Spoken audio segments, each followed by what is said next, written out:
Desapegarse sin anestesia, Walter Rizzo. Lección 7. El apego reduce tu capacidad de disfrute a la mínima expresión. La vida es aquello que te está sucediendo mientras estás ocupado haciendo otros planes. John Lennon. El apego invasor y la reducción hedonista. La dependencia exige mucho.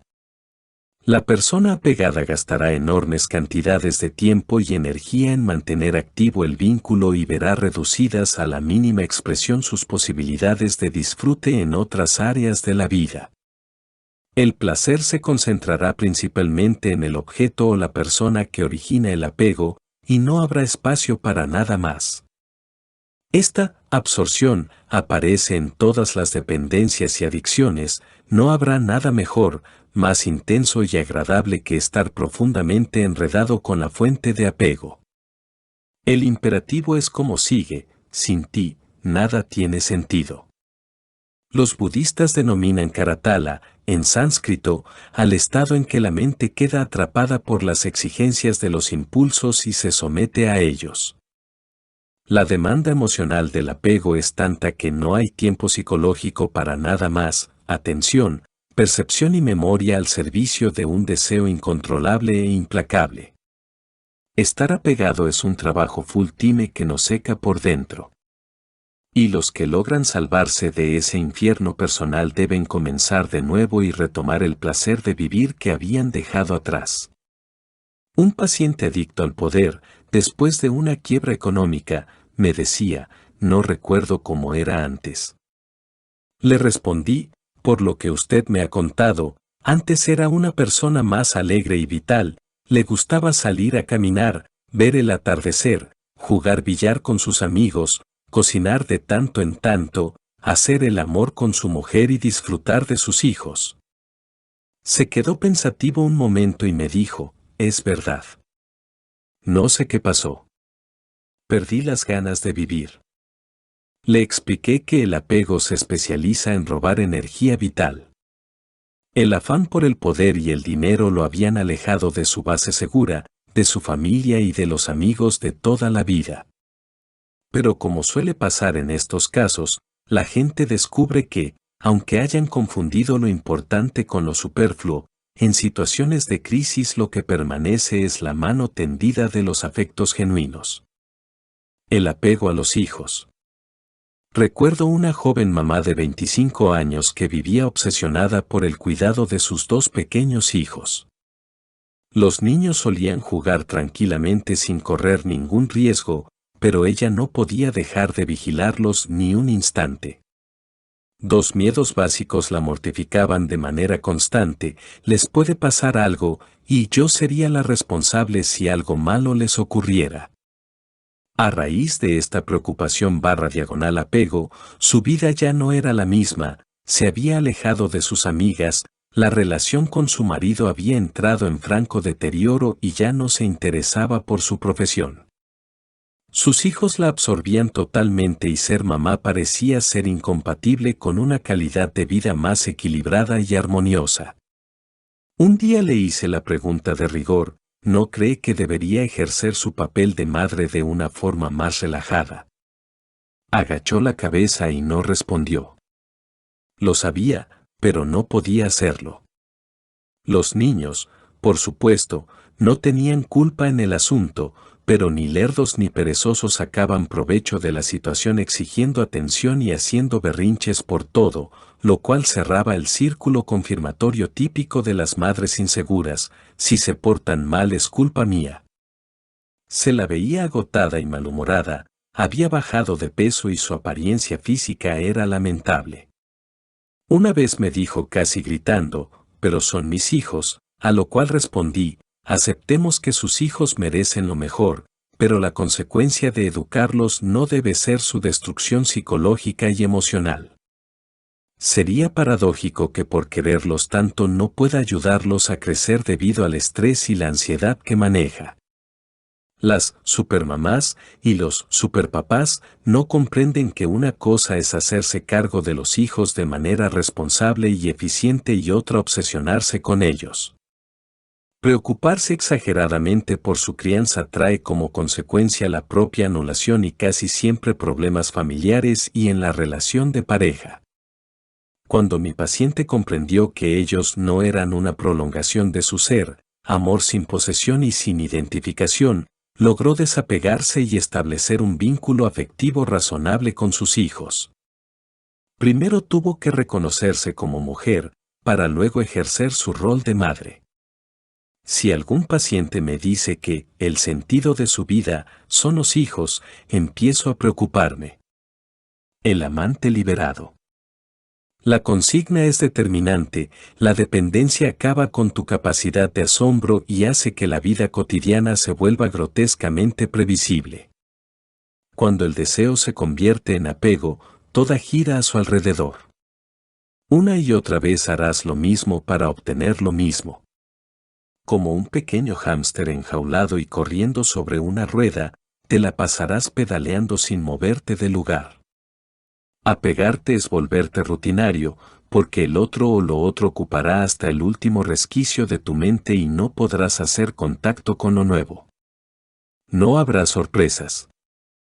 Uno de mis pacientes a quien su amante había mandado volar sin la menor consideración después de varios años de relación, me decía, estuve preso 8 años. Como en una cárcel y feliz de estar encarcelado. Todo se reducía a ella, a lo que me decía y a si podía verla o no. Ahora quiero ver la luz y sentir el sol en mi cara. Cada vez que nos encontrábamos en algún hotel de mala muerte, cerrábamos las cortinas para escondernos, nuestro mundo era el encierro. Ahora me siento vaciado, libre. Es una sensación extraña, como si mi cerebro se hubiera formateado a sí mismo. Me sobra espacio mental y afectivo. Tuvo la fortuna que muchos enamorados víctimas del apego no tienen, su amante se enamoró de otro y lo liberó. La fuente del placer lo dejó a él. El mundo está repleto de gente sufriente, sujeta a dependencias emocionales y psicológicas, que creen estar tocando el cielo con las manos y lo que han hecho en realidad es empequeñecer su experiencia vital al extremo. Solo cuando ven la opción del desapego, de soltarse y desatar el nudo afectivo que los aprisiona, lo cual es para valientes, porque implica echar muchas cosas por la borda, renacen a una vivencia que tenían olvidada. Una pequeña recomendación, escribe la siguiente frase de Tagore en algún sitio y cuando la rutina te embargue, déjala entrar libremente a tu mente para que tome las riendas. La vida es la constante sorpresa de saber que existo. Que quede claro, constante sorpresa. El apego al tiempo y la velocidad, el yaísmo. Nunca hemos andado tan rápido, tan agobiados, tan ajustados al reloj como en la actualidad. Apretamos una tecla y la información llega del cielo, del ciberespacio o la nube, como si nuestros deseos fueran órdenes. Todo confluye para que tengas lo que quieras en el menor tiempo posible. Hablas, chateas, escribes, trasladas datos, fotos, vídeos o te muestras en vivo y en directo, todo al instante y casi simultáneamente.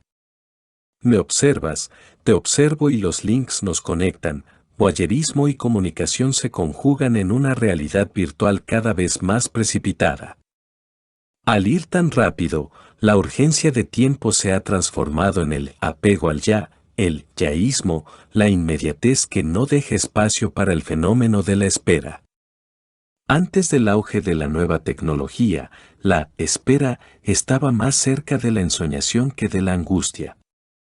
Recuerdo que, durante una época de mi vida, debido a que mi novia de aquel entonces se había mudado a otra ciudad, nos escribíamos regularmente. Cada semana me llegaba una carta suya en un sobre perfumado, su clave, y de color caramelo. Entonces me encerraba a leerla pleno de alegría y expectación. Me reía, me emocionaba, sentía nostalgia, una pizca de celos y me ponía al tanto de su vida. Luego procedía de inmediato a responderle y corría al correo, no sin antes dejar caer unas gotas de mi perfume, mi clave. La espera de su próxima carta no era para mi motivo de angustia, sino de expectativa alegre.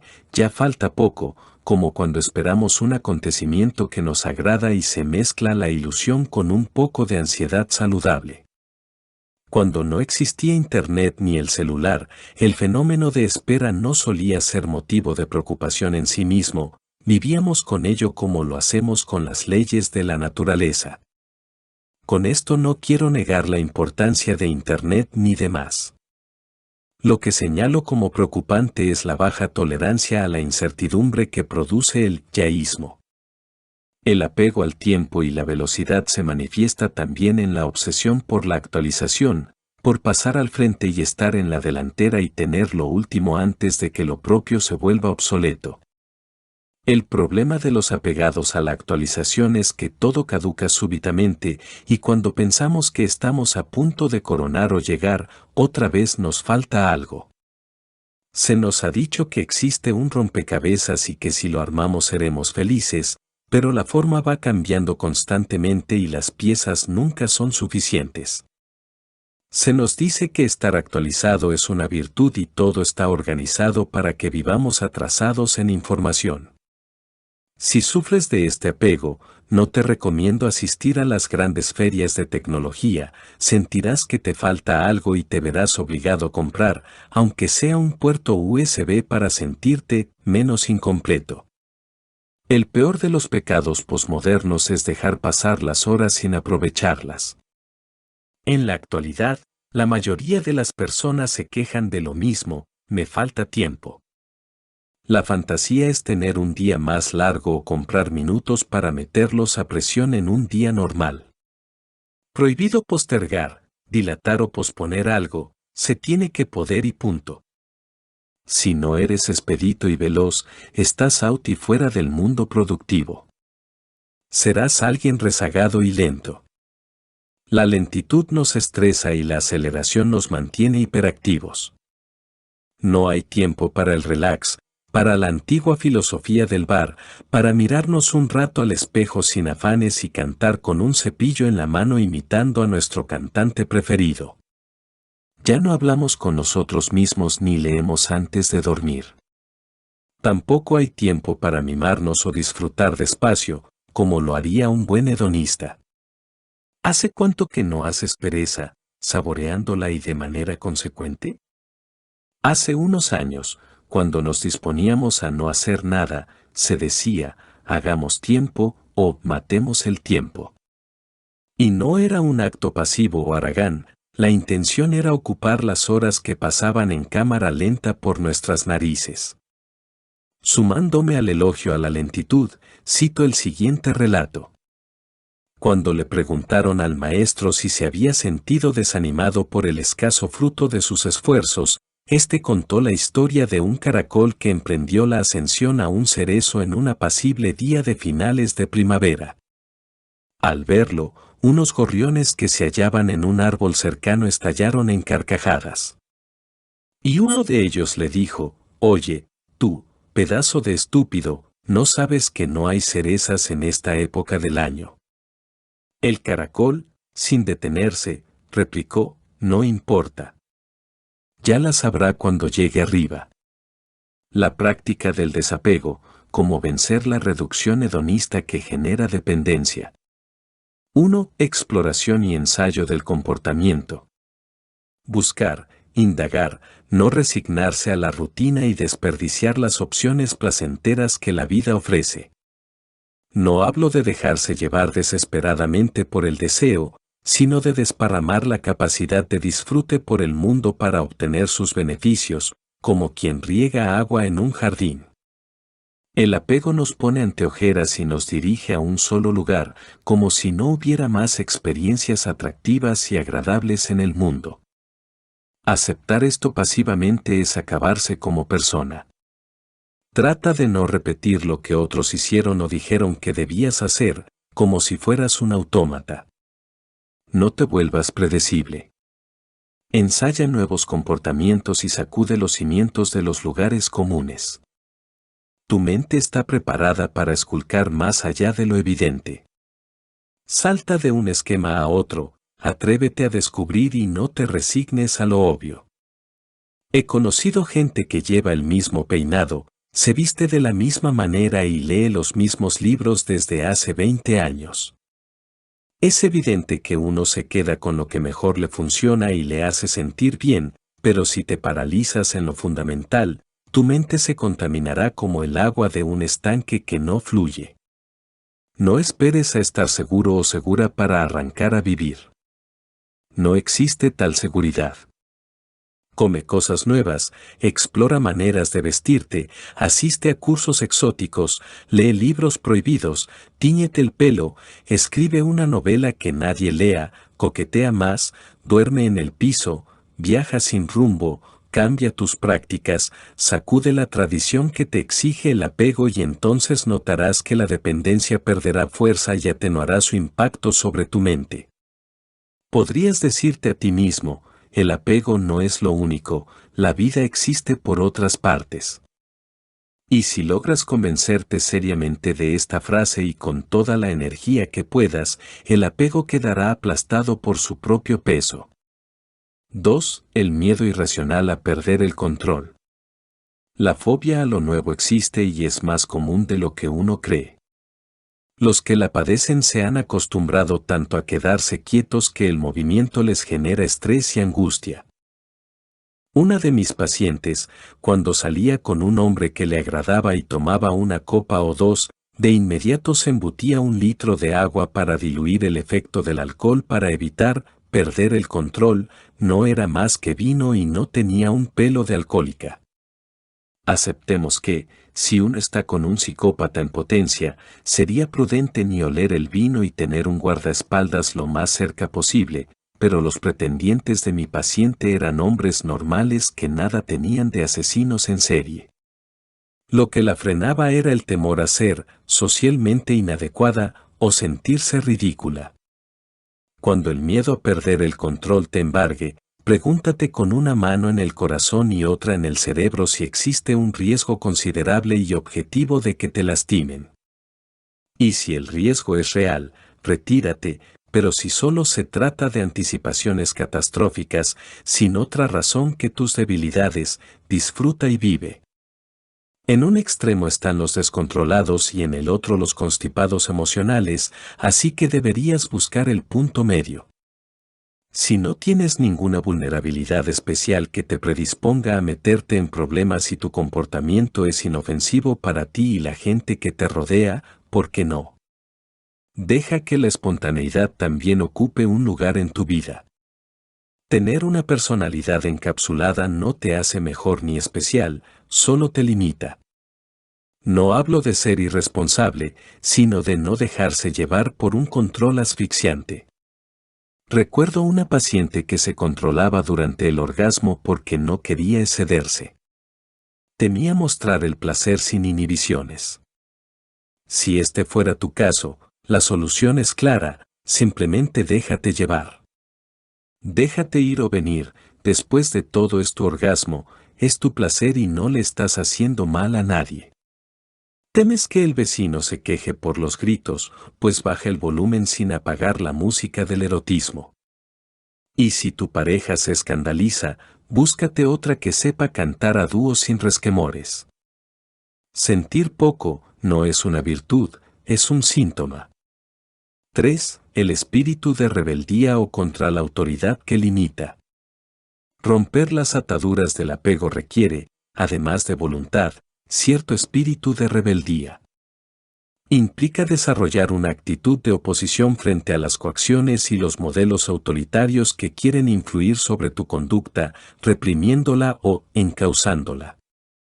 No obstante, tal como afirmaba Fromm, no toda autoridad es negativa. Existe una autoridad racional, respetada y admirada, que considera a los demás como iguales. Y también existe una autoridad irracional que se impone a la fuerza, que no es respetada y que fomenta la desigualdad. Los que han sido víctimas de una educación basada en la autoridad irracional, autoritarismo, suelen perder iniciativa y tienden a resignarse a su suerte. Les aterra ir contra la norma establecida y obviamente cualquier cambio que afecte la tradición. El culto a la autoridad restringe su espíritu aventurero. Vuélvete más travieso, sublévate de tanto en tanto, especialmente cuando sientas que te aprietan demasiado las normas o los no debes sin fundamento. Ser un insurgente de la propia existencia es mezclar de manera adecuada la desobediencia y la amabilidad. Lo siento, no quiero o no me apetece. ¿Lo dices alguna vez?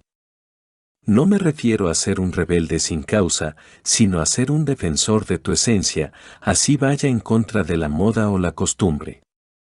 A veces es importante salirse de la manada y no andar con la corriente, así te vean como un bicho raro. Eres único, no sé qué tan maravilloso, pero eres irrepetible.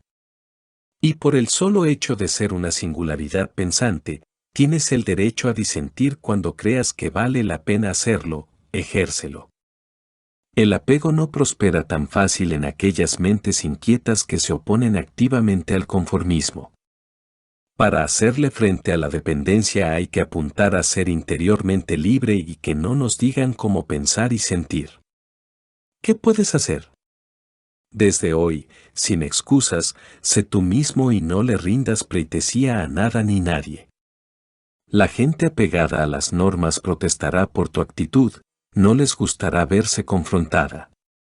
No es problema tuyo. El apego te hace mirar la vida por el ojo de una cerradura en vez de abrir la puerta de par en par, todo lo empequeñece y lo distorsiona. ¿Recuerdas la película de Truman Show? Nada está escrito para siempre, nada es como parece ser y todo puede cambiar, incluso el miedo y la adicción que te manejan como títere. El espíritu de rebeldía te garantiza que, si el apego ataca, no encontrará una presa fácil. Vuélvete insoportable para las mentes rígidas. La próxima parte. Desapegarse sin anestesia, Walter Rizzo. Parte 3. ¿Por qué nos apegamos? 3 puertas que conducen al apego. Audio Gala YT. Suscríbete al canal, dale like y comenta. Muchas gracias.